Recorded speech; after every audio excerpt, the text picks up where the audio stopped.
This is Jonathan Mickles with the Strategic Multifamily Investing Podcast. And today I have with me Mr. Nathan Payne. How's it going, Nathan? Doing really good. Thanks for having me on here. Absolutely, my friend. I see you have a bunch of stuff in the background. We were just talking prior to. That's So right. are you a Yes, musical type person? You like musical instruments? I do. I've before I got a little bit more focused with business, I used to try and dabble a lot. So as you can see, I dabbled a lot. I didn't stay too focused, but I figure my wife actually doesn't want me to have any of this in the house. So I'm like, I got to put in my office too. Oh, wow. So Yeah. then this is your office space, I guess. This is my hobby, because obviously, the clutter, she doesn't want all that. So I love my wife. I'm not throwing any shade at my Oh wife. I'm no, just saying, no, hey, you no, no, gotta. no, no. I understand. You gotta have your cone of solace every once in a while. This is So my place. This is my spot. That's right. gotcha. So you weren't doing any bands or anything like that when you were younger? No, I owned a music venue in college. It was called Skizzy's, and we sold. It was my dream to have a cereal bar. So a cereal bar where we sold cereal and people would come hang out. So we had cereal, we sold cereal and milkshakes and stuff like that. Soda bar, and we had live music every weekend. Bands would come. So I like music a lot, but yeah, Yeah, that's I why got you. I So, have it. so Yeah. where was Skizzy's located? So I went to a school called Brigham Young University, Idaho. It was a sister school of BYU in Utah. So that's where it Yeah, was. It was just found a local place that I leased for like a year while in my senior year of college, and I was like, let's have some fun. that's very entrepreneurial, my friend. Did you Yeah, find those entrepreneurial chops from family or friends, or you just jumped out there yourself to make it happen? just always been kind of the guy to just go out and try to get it. My dad, I wouldn't say my dad was an entrepreneur. He worked for Delta for his whole life. My mom is a little bit more entrepreneurial minded, but I always, I came from the door to door industry where you're 1099, you just go knock doors and sell stuff. So I think that's what juiced up the entrepreneurial spirit. And then with that money I made, because you can make good money doing door to door, I Yeah, started that business in yeah, college. yeah. I was just looking on your LinkedIn profile and I saw Dish Network, and then you went from there right into real estate investing for a little while. So I is did, that yeah. is that what happened? You were with that organization and you jumped in and investing? Exactly what happened. Yeah. So I was doing door to door from when I first got into college. And then until I got out of it, I had done, built teams, sales teams, was managing them. And then I was tired of the transient lifestyle of a door to door salesman where you got to go kind of to different markets every summer to sell. And then I was like, well, what can make me good money? Let's go into real estate. Didn't know anything about real estate, just went right into wholesaling. And, that's where I So, am right now. so who did you talk to about getting into wholesaling? I mean, why wholesaling? Why not, oh, I'm going to be a rehabber? Why not, Good maybe I'll get into question. commercial? I mean, what made wholesaling stick out to you? Great question. My roommate in college, the whole time I was trying to get him to come sell door to door with me, he was like, "Nah, I'm just gonna stay here and wholesale lease options." And his dad was doing it in Missouri, so um, I was like, "Nah, man, I'm making good money. I'm gonna go keep doing door to door." He did it. He did decent, right? But like obviously wasn't crushing it, but was making money in college doing it. So I never thought of it like that much until after I graduated. And I was like, oh, let's dive into real estate. So I hit him up, and then we partnered and built that business up. That's good. So did you have a lot of startup capital, or was it just a couple dollars here, a couple dollars there kind of thing? I mean, Yeah. $0, absolutely no money. that's good. So were there any Yeah. books or any other mentors that you were working with at that time, or other than just him and what he had, you just said, okay, It's let's. all it's all we had was him and what I and later I found out he didn't really know anything. He didn't really know that much. He knew how to he Oh, structured some lease options, which is fine, and like sure. no throwing any shade at him. It's just like I thought he was gonna kind of guide us and just take us by the hand, but he was like, "Hey man, we just got to go talk to some people and see if he wants to sell." So we just figured it out. We had $0. We both were married, and luckily our wives had jobs. So and I had saved up quite a bit of money, selling door to door. So it wasn't really that scary for me to try something new. I had the safety net, and my wife also worked, and his did. So we went out, but we figured it out, and we did well. So you did more wholesaling than say rehabbing or fixing and flipping or. you know what I mean, or buy and holding. It was just more Yeah, wholesale. all wholesaling. I picked up a rental that I still have within my first like 2 months of doing it on seller finance, and yeah, but it was all wholesaling. We didn't get into rehabbing until like 2 or 3 years in, when we noticed like, hey man, we should just take this one down and just list it or wholesale it, and we started doing that. All right. Yeah. So you used a nice little piece of language there for the insiders. What is wholetailing versus Uh reselling? Yeah, yeah, good question. So wholetailing is when you take a property, so it's a property that just needs like carpet and paint. They say lipstick on a pig. Hmm. And instead of wholesaling that to someone for like 20 or 30, you just actually buy it yourself. You close on it with hard money or traditional financing, whatever you decide to do. And then you just sell it on the MLS after you put carpet and paint. And sometimes what we would do is we wouldn't even do anything to it. We would just clean it for like 200 bucks, hire a cleaning lady, she'd clean it, and then we would list it and sell it for more. So wholesaling is, with wholesaling, you never own the property. Wholesaling is you're just taking your rights to purchase the contract and you're assigning your rights to someone for a fee. Wholesaling is you actually close on the property, you own it, and you sell it after fixing it up just a little bit. Got it. So wholesaling, do you do the A to B, B to C transaction type thing, or how does that Hmm. work? With Double closes? wholesaling, Yeah, for wholesaling. with oh, for wholesaling, no. So wholesaling, you just the a honestly, A to B, C. What did you say? A to B, A B to to B. C. So that, yeah, so you assign Yeah, your rights and explain then that, because I keep on hearing that. Tell me what that means, because I know what it means, but just explain a so little yeah, bit better. some title companies or some places, when you sell your rights or the Mhm. contract that they may be using, um, sometimes they are forced to use, say, the contract for their particular um, real estate organization. They Mhm. force the person who placed the property under contract to close on the property first Mm. before they sell it to the end buyer, who generally is going to be the person to actually buy it. So then Yeah. that's the person who owns the property now to you, that's A to B.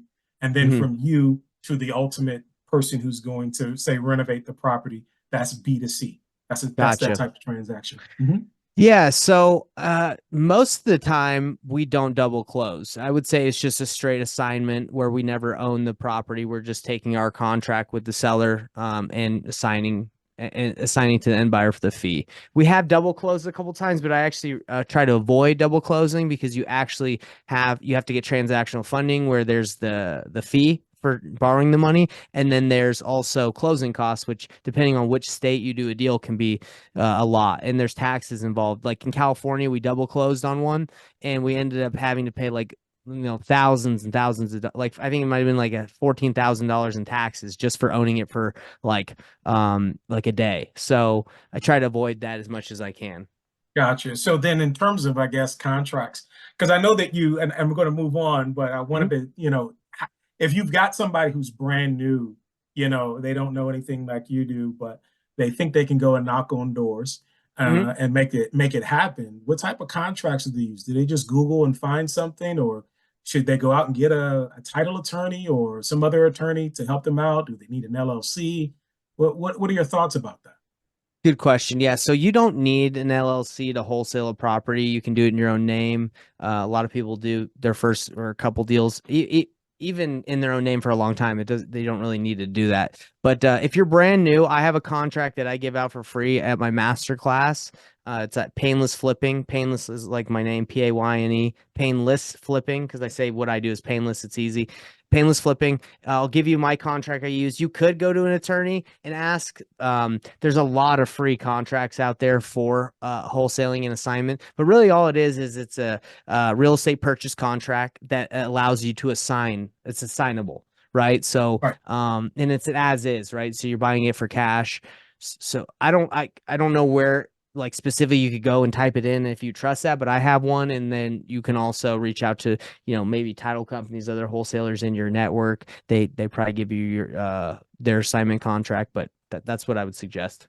Great. And we'll move off of this for right now, and we'll circle back Mhm. around because I saw something else online that I wanted Yeah. to ask you about with respect to wholesaling. But Mhm. so you did the wholesale, the resale and retail investor. I'm sorry, retail investor, real estate investing initially with you and your partner for Mhm. about 5.5 years, and then you moved on to the current venture that you're doing. Help me understand why the pivot, why not continue? Because you mentioned, hey, one can continue, doing it in their own name for a long period of time.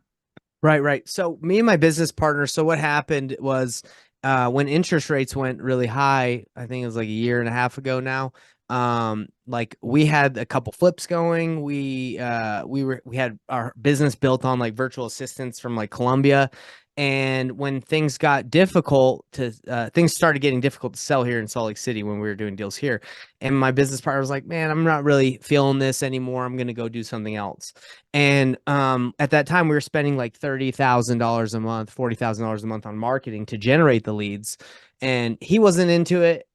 We had to let our team go because they weren't getting it done, and we didn't want to have all that overhead. So we pretty much cut everything.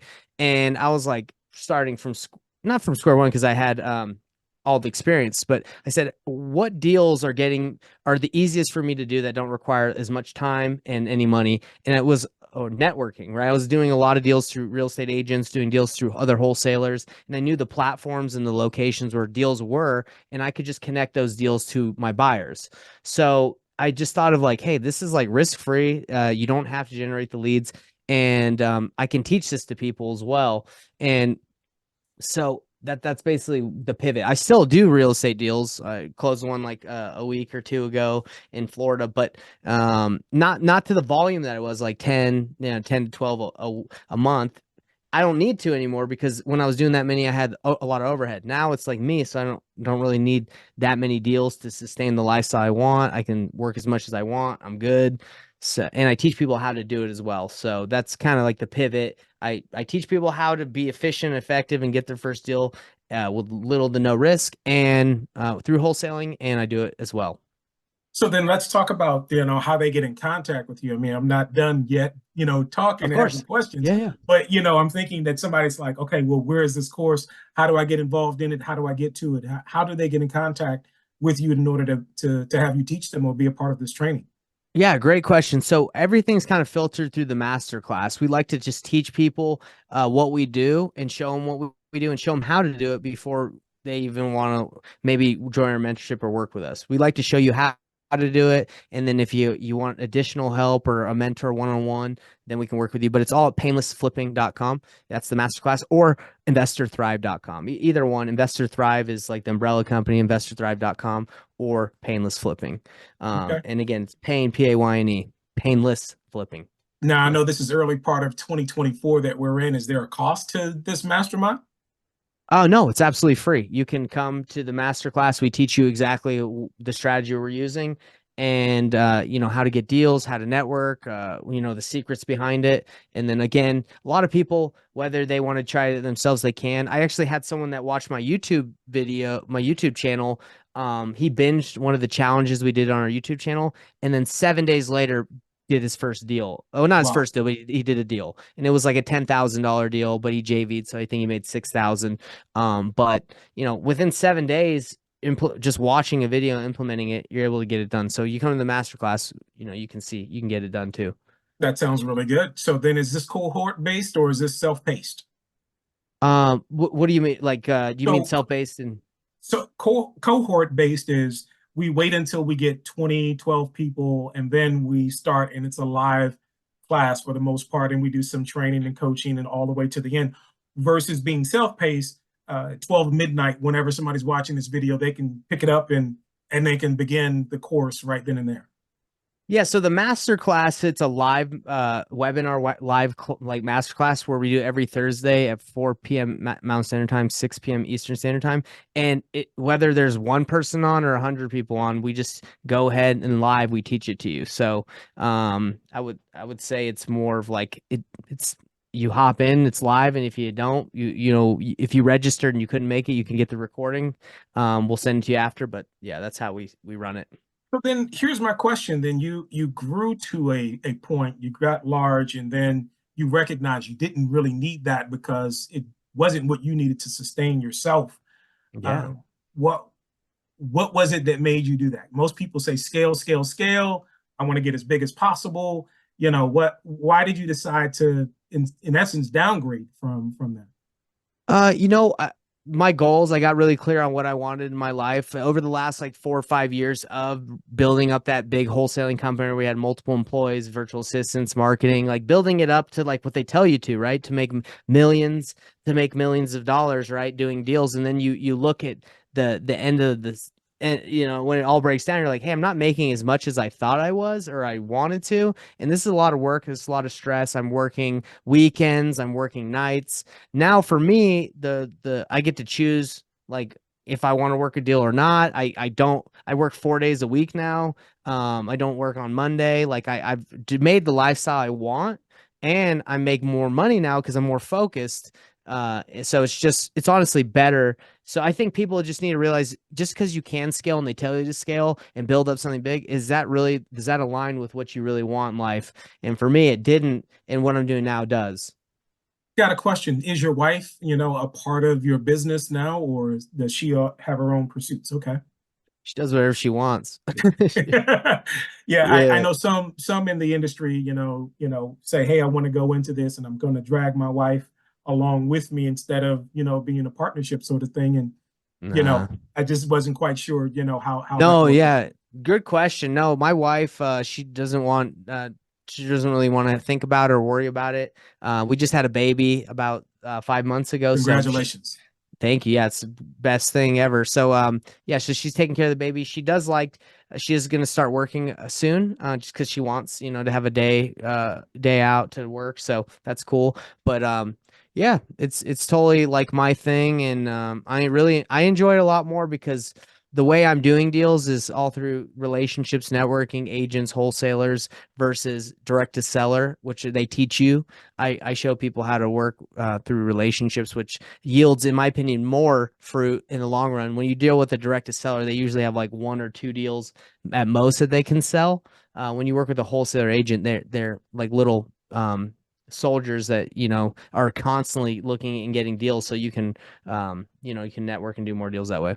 You're saying a wholesaler agent, meaning a real estate agent that works in the wholesale market, or Wholesalers or real estate agents. There yeah, can be some that are both, right? They have their license. But I specifically focus on those different two types mainly because they are out there trying to get deals consistently. Like I just got a text right now from a sure, wholesaler saying, hey man, do you know any buyers in Denver, Colorado? I have a seller that's about to go under foreclosure on Thursday and they need to sell ASAP. Now I have buyers and I know people that buy in Denver. I do deals in Denver. So just because I had that conversation with this wholesaler, we might be able to get a big deal done. got it. That makes sense. Now, are you also doing multifamily, or are you still sticking with the single family market?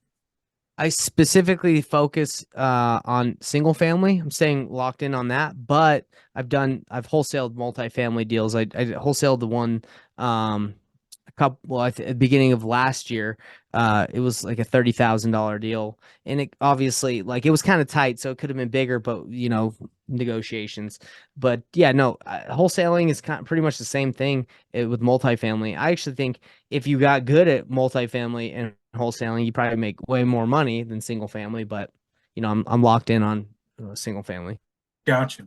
So then let's go back to a single family. There was a question here that I had. There is a video that you have with how to start wholesaling houses with no money. And I think you may have answered the question already. I was going to ask you, why did you put together that video if you've got the course now that people can join on Thursdays at 6 p.m. Eastern or 4 p.m. Central Mountain, I think it is, right?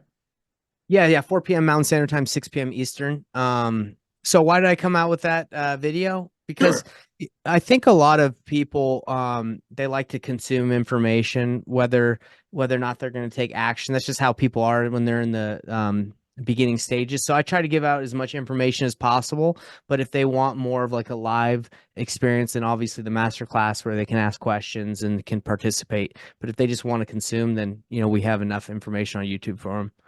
Got it. So you downgraded, figured out what your goals were, and you're going to focus on wholesaling. You're doing that. Why did you move forward with, saying that you wanted to teach?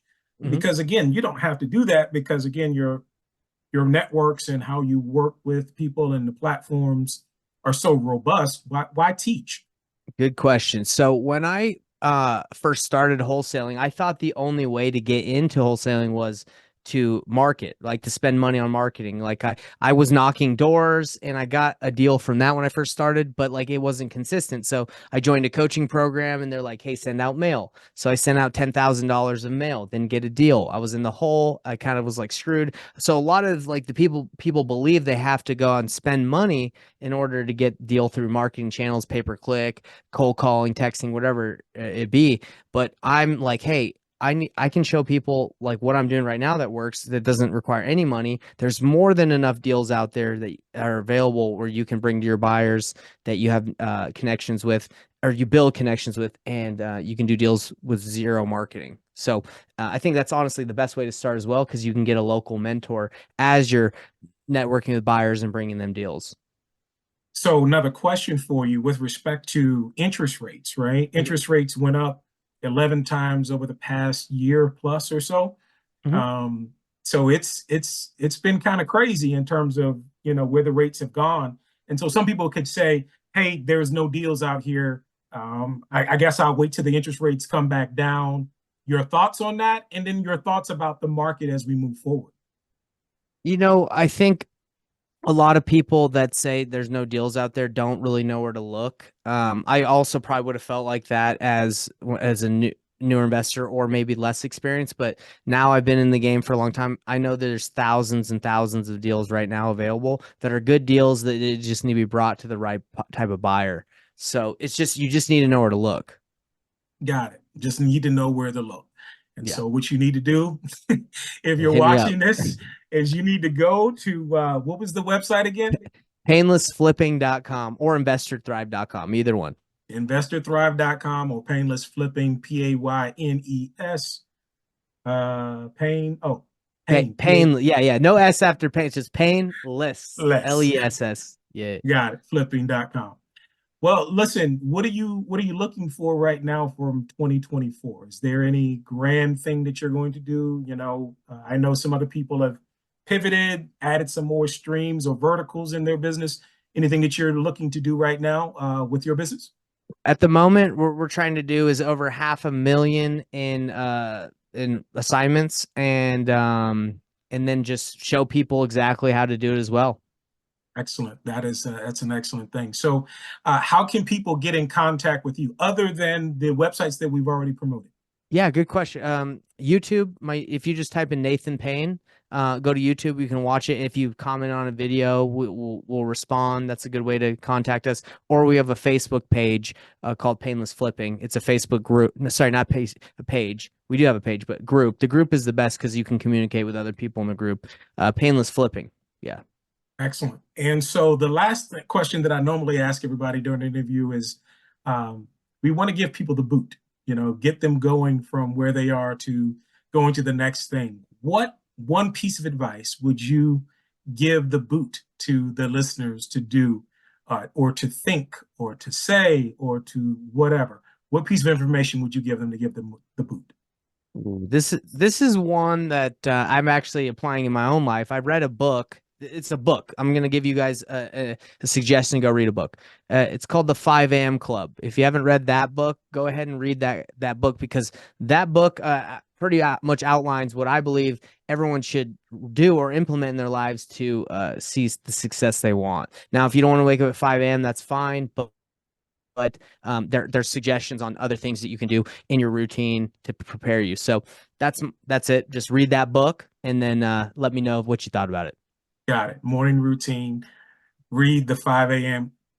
Club, correct? 5 a.m. Club. Yep. Excellent. Thank you so much again, Nathan, for your time and sharing your valuable wisdom with us. And all the best to you in 2024.